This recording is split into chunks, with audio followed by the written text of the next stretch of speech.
छत्रपती शिवाजी महाराजांवरती काव्य लिहिले. काय लिहिले? काव्य. सगळ्यांना प्रश्न पडला, एवढीशा मुलांनी महाराजांवर काव्य लिहिले. तर त्यांना प्रश्न पडला, म्हणे तू आम्हाला काव्य ऐकवून दाखव, जर आम्हाला आवडलं तर आम्ही तुला महाराजांकडे घेऊन जाऊ. तो बोलला नाही, मी नाही ऐकवणार. म्हणे तू जर ऐकवलं नाही तर तुला गडावून खाली उतरायला लागेल आता. बरोबर आहे. हे ऐकल्यानंतर मग त्यांनी विचार केला की म्हणे महाराजांना ऐकवायचं आहे, यांची पण थोडी करमणूक करून टाकू. आणि त्यावेळेला तुम्ही विचार नाही करणार, आज सगळे जण इथे बसलेले ते गाणं ऐकत असतील. आपण इन्स्टावरती, फेसबुकवर किंवा कुठल्या युट्यूबवर ते गाणं म्हणून ऐकतो, रील्स म्हणून ऐकतो.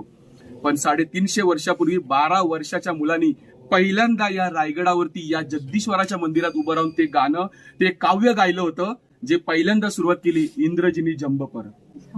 ऐकलं सगळ्यांनी? हे काव्य ऐकलं सगळ्यांनी? फक्त रील्स ऐकतो आपण, पण आपल्याला त्याच्या पाठीमागचा इतिहास माहित नाही. हे होतं कवी भूषणांचे पहिले शब्द होते. कोणाचे शब्द होते? तो 12 वर्षाचा मुलगा कोण होता? कवी भूषण होते. लक्षात